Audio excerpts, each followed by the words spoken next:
اعوذ باللہ من الشیطان الرجیم بسم اللہ الرحمن الرحیم۔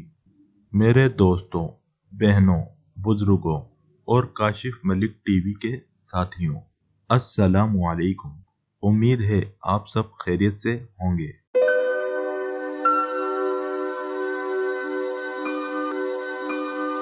گاہک نے دکان میں داخل ہو کر دکاندار سے پوچھا، کیلوں کا کیا بھاؤ لگایا ہے؟ دکاندار نے جواب دیا، کیلے 12 درم اور سیب 10 درم۔ اتنے میں ایک عورت بھی دکان میں داخل ہوئی اور کہا، مجھے 1 درجن کیلے چاہیے، کیا بھاؤ ہے؟ دکاندار نے کہا، کیلے 3 درم اور سیب 2 درم ہیں۔ عورت نے الحمدللہ پڑھا۔ دکان میں پہلے سے موجود گاہک نے کھا جانے والی غضبناک نظروں سے دکاندار کو دیکھا۔ اس سے پہلے کہ کچھ اول فول کہتا، دکاندار نے گاہک کو تھوڑا انتظار کرنے کو کہا۔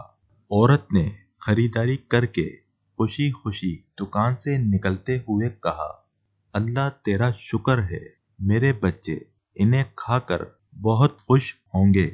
عورت کے جانے کے بعد دکاندار نے پہلے سے موجود گاہک کی طرف متوجہ ہوتے ہوئے کہا، اللہ گواہ ہے، میں نے تجھے کوئی دھوکہ دینے کی کوشش نہیں کی۔ یہ عورت 4 یتیم بچوں کی ماں ہے۔ یہ عورت کسی سے کسی بھی قسم کی مدد لینے کو تیار نہیں ہے۔ میں نے کوشش کی ہے اور مجھے ہر بار ناکامی ہوئی ہے۔ اب مجھے یہی طریقہ سوجا ہے کہ جب کبھی یہ عورت آئے تو اسے کم سے کم دام لگا کر چیزیں دے دوں۔ میں چاہتا ہوں کہ اس کا بھی بھرم قائم رہے اور اسے لگے کہ وہ کسی کی محتاج نہیں ہے۔ میں یہ تجارت اللہ کے ساتھ کرتا ہوں اور اسی کی رضا و خوشنودی کا طالب ہوں۔ دکاندار کہنے لگا، یہ عورت ہفتے میں 1 بار آتی ہے اور اللہ گواہ ہے، جس دن یہ آ جائے اس دن میری بکری بڑھ جاتی ہے اور اللہ کے غیبی خزانے سے منافع 2 چند ہوتا ہے۔ گاہک کی آنکھوں میں آنسو آ گئے۔ اس گاہک نے بڑھ کر دکاندار کے سر کا بوسہ لیا۔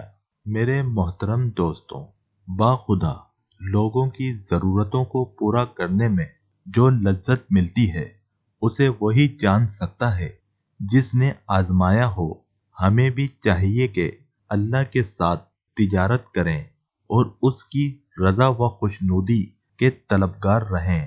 محترم ناظرین، اللہ ہمیں بھی دوسروں کی مدد کرنے کی توفیق عطا فرمائے، آمین۔ جب بھی کوئی قصہ، کہانی یا واقعہ سنیں تو ویڈیو کو ضرور شیئر کر دیا کریں۔ کیا پتہ آپ کے ایک شیئر سے کسی کی اصلاح ہو جائے، اور اپنی قیمتی رائے سے آگاہ کریں۔ چینل کو سبسکرائب کرنا مت بھولیں۔ شکریہ۔